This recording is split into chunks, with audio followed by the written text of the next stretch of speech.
先上场的这位呢，他其实是一位跨界演员，他本身自己是一个 B 站的主播，然后同时还是一位职业的棋手，但是他更愿意对自己的称呼呢叫做非典型赢家。掌声欢迎战英。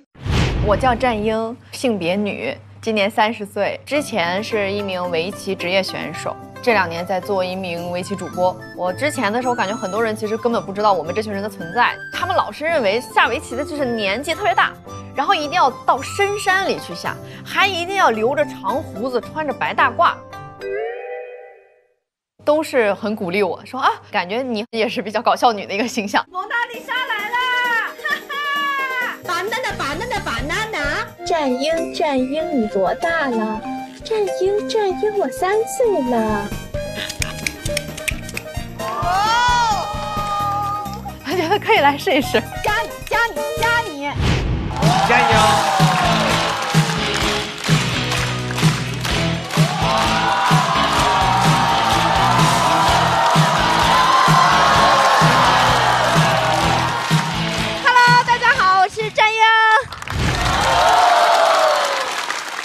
！1楼的朋友们肯定看得到我，2楼的朋友们看得到吗？嗨，看不到，下回买1楼的票啊。Hello， 大家好，我是战英。全国呢有400多个活跃的职业选手，我排倒数第9，比上不足，比下有8个。我作为一匹下等马，我经常被教练去安排对战对方最强的棋手。教练会和我说：“你给他个下马威看看。”啊，下等马的威力呗。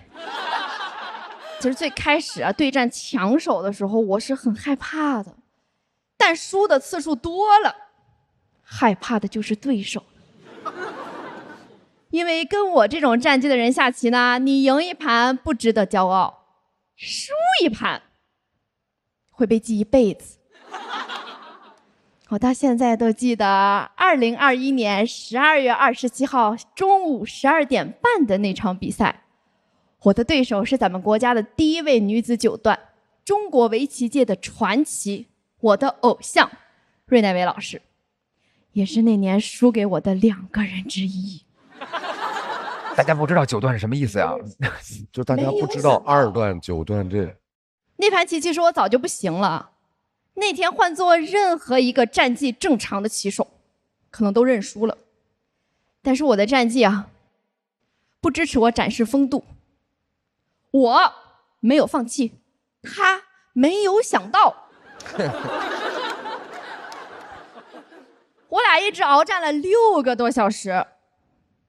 当时芮老师已经年近60。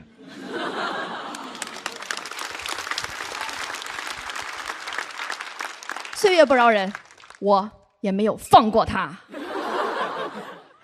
在最后时刻呢，芮老出现了一个失误，让我反败为胜了。那在竞技围棋的这条路上呢，我走了21年但却是因为2胜16负，我这个个人历史最差战绩被大家给认识，甚至在网络上火了。但看到很多人因为我知道了围棋，我也突然释怀了。被当下等马怎么了？其实我也有可能是骆驼，过了一封，我还能再来一封。谢谢大家，我是永远不会认输的下等马战英，谢谢。掌声送给战英。大家很多重点或许能听懂，但是始终没有被带进这个故事里。但是我能有这样一个舞台去讲一讲，我就觉得是让我非常感激的一件事情。马上和他对阵的这位朋友一出来，大家就认识，一头蓬松的自来卷壮壮妈但是藏着的是一颗敏感而脆弱的心。对，我喜欢。掌声欢迎赵越。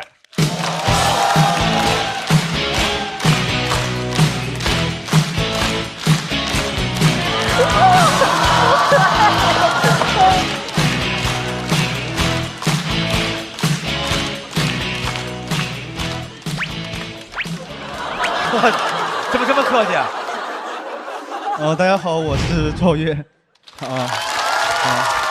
大家认识我都是因为我去年参加了这个节目，也是因为这个节目的原因，我现在出门的话偶尔能被人认出来，但我根本接不住大家认我时说的话。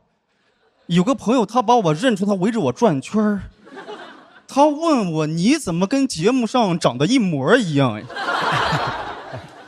我不太会处理这种被认出来这种情况，因为大家对我很热情，我从他们眼睛能看出来，他们想跟我合个影，但他们又不说，我也不能说，因为我第一次被认出来没忍住，直接说了，当时特别尴尬。第一次被认出我特别高兴，我说你要不要和我合影呀？那个人说现在不太方便。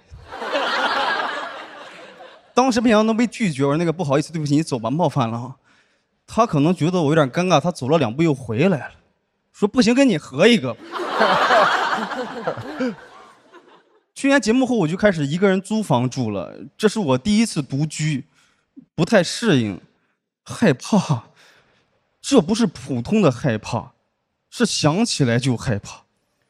有些时候我心里想，好像最近一个人住不害怕了，然后突然就开始害怕。晚上上完厕所，从厕所往卧室跑的时候，像玩神庙逃亡，严重的时候都有点恶性循环了。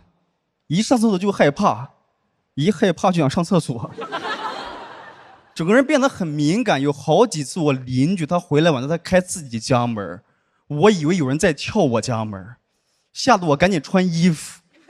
我衣服还没穿好，就听门啪一声关了。我说啊，进来了。我一看也没有人呀，我想肯定是邻居，都这样已经好几次了。有一次我实在是忍不了，我就隔着门骂他，我说你以后12点前要是不回家，你就别回家了。我发现害怕很容易传染给别人。有一次晚上我有朋友打电话，我说兄弟，我一个人住害怕，你能来陪陪我吗？他说哥你别这样，我害怕。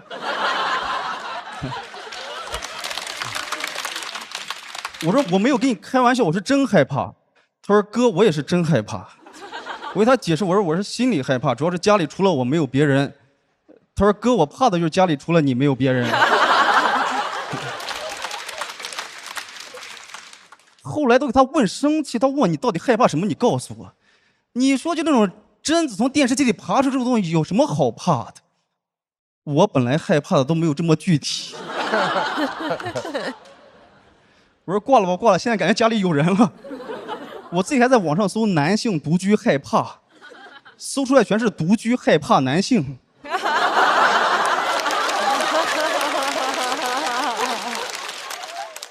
我现在又害怕独居又害怕男性。前一段时间回家嘛，我在路上正走着，我突然感觉后面好像有人在跟踪我。我当时心想，大哥不会是把我当成那种有钱的老太太了吧？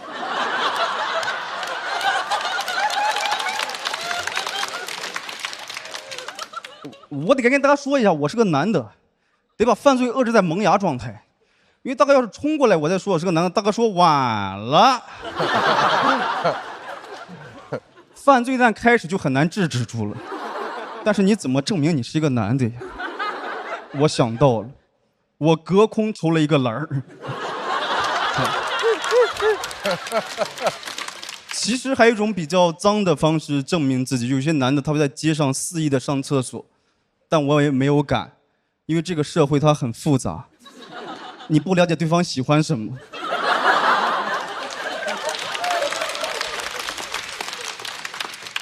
可能会有人问，那你为什么不跑呀？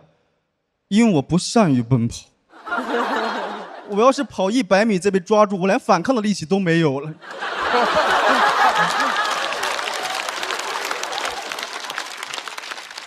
我当时很害怕他一直把我跟到我的家里去，因为我家那个门它特别难开，他要是跟过来，我门还没有开，家对我来说就是个死胡同。主要是我一个人住，就2个人住都还好，2个人住他就跟过来，我们2人制服不了他，挨打也轻松一点。当时就想给他大哥证明我其实没有什么钱嘛，你也别过来，我就一边走一边把裤兜往外掏。我2个兜我都掏完了，他还跟着我。他不图我的钱，他到底想干什么呀？那会儿是真难受，一方面觉得怎么日子刚好起来就有人要伤害我呀，就另一方面觉得自己怎么这么软，就谁过来都能把我欺负一下。当时也不知道哪来的勇气，我就转过头骂他，我说你到底想干什么啊？他说回家。我当时硬着头皮问他，你为什么这么晚才回家？他说他以后12点之前一定回。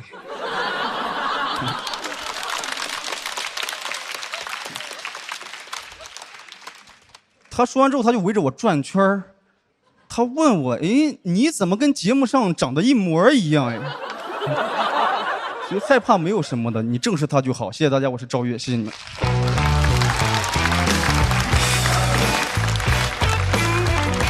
1月没有啊？赵越的锁票倒计时，再次掌声送给赵越。怎么样？感觉？确实非常喜欢赵越，然后他很特别，跟别人不一样，他有很奇怪的角度和那些东西，但是你仔细想，他又有合理性啊。因为被损友啦，去看了个恐怖片儿，然后嘿，我刚想说这个事儿。对，其实你本来是不会怕的，一个成年男性自己做也不会怕，长成我这样也没什么危险。恐怖片还有一个讨厌的地方。经常是当天夜里什么事儿没有，然后7、8天后你心里毫无准备的时候，夜里做一个噩梦，莫名其妙的疑神疑鬼，什么都害怕，去了厕所甚至是小跑回卧室，然后你就开始抽自己大嘴巴，怀疑为什么7天前要干这么蠢的事儿。所以我听的时候是觉得非常有意思，而且他总能找到这些奇怪的东西。但是今天整个作为作品的话，其实一开始就很抓人，我就心理上就会有更高的期待，但是感觉好像这个作品完成了7成、8成这样，然后就突然就没了，所以我有点遗憾。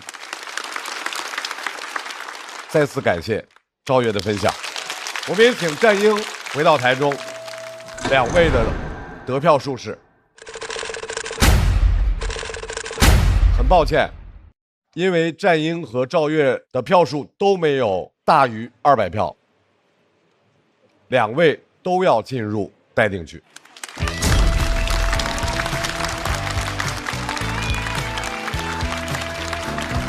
赵越没讲起来，没有办法。